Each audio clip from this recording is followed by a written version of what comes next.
Good evening, ladies, and welcome back to Kindest Milk Breastfeeding Guidance, where I like to share my personal breastfeeding journey and help mothers reach their individual breastfeeding goal. I'm Regina Kincaid. I'm an international board certified lactation consultant and mum to 4 children, including a 2.5-year-old breastfed toddler. I'm holding a breast milk collector in my hand, which has been primarily designed to work as a milk catcher. This is why it's sometimes also called a passive milk collector, although it is important to know that it can apply vacuum to the breast to actively pull out the milk. I will show you how both collecting drip milk and active milk collection can be achieved using the milk catcher. These pumps are sometimes also called Haakaas, after the company who first invented them. There are a couple of ways of applying the Haakaa. You might have to practice a little bit to see what works best for you and what's most comfortable for you. Generally speaking, if you just want to catch the leakage to avoid wasting any milk, you could just rest the pump against your breast, although then you might not have both hands available to support your baby and your breast when you're feeding on the other side. If you would like to create negative pressure while resting it against your breast, you could just simply squeeze the bulb and that will pull in your nipple and build up that vacuum. But you have to be careful that the nipple is not pulled or is not touching the inside of the silicone pump. That could pinch your nipple and cause nipple damage. So a better way of doing it is folding the flange back and then centering it on your nipple, and as you unfold it, it pulls the breast into it. If you would like the suction to be extra strong, you can, additionally to inverting the flange, give it a squeeze, and that will create an extra strong vacuum. To take the silicone pump off the breast, just break the suction by inserting your finger between the breast and the silicone pump. You have to go in till the suction breaks, which is usually nearly at your areola. The idea is that you apply the pump on one side while your baby is feeding from the other breast.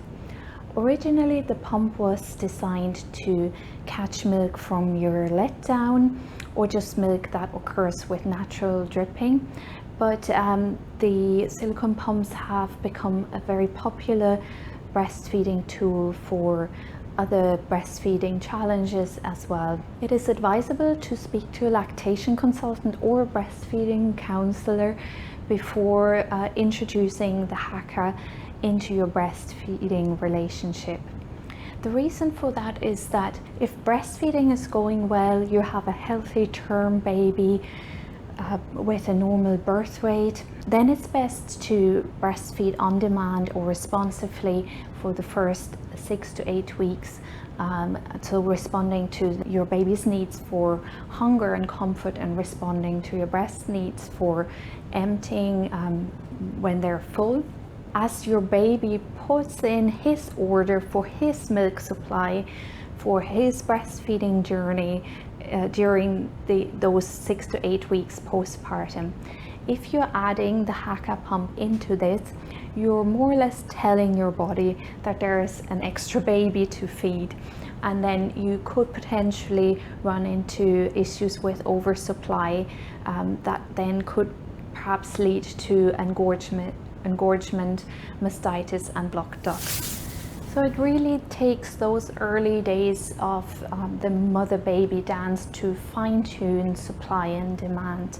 Once breastfeeding is established and you would like to add the milk collector to build up a freezer stash, you can do this by breastfeeding your baby on the other side.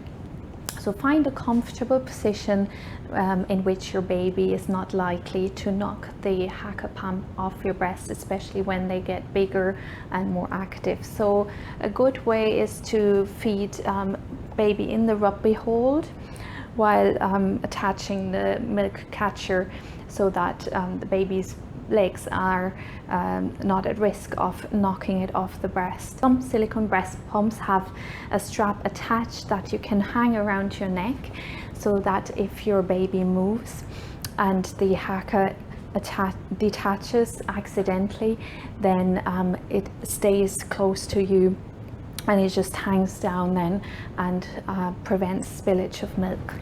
A rule of thumb which is flexible is to add the milk collector into just a couple of nursing sessions per day, and to generally not express more than 3 ounces or 120 milliliters per day to build up your stash, as you otherwise could run into oversupply issues.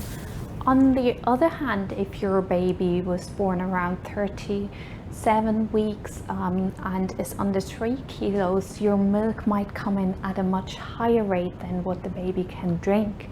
So these pumps are then great to use to keep up your supply while baby is still growing into it, as this can take a couple of weeks. Also, if your supply is more on the lower side, then when you're using the pump, then allow your baby to feed on both sides first, so let baby finish the first side, then offer the second side, and while baby is on the second side, then apply the Haakaa on the first side only. And then for the next feed, it would be this breast then, so you would only use the Haakaa on one side per feeding depending session. On the level of vacuum chosen. So depending on whether you just rest it against the breast and it's just collecting the letdown or the drip milk, or whether you choose to actively apply a vacuum and it's also collecting hind milk, the fat content in the milk can be more or less. So just bear that in mind if you're collecting milk with a silicone pump and it's predominantly drip milk and you're keeping that in the freezer to give to your baby at a later stage, then it might not keep your baby full for quite as long as a breastfeed.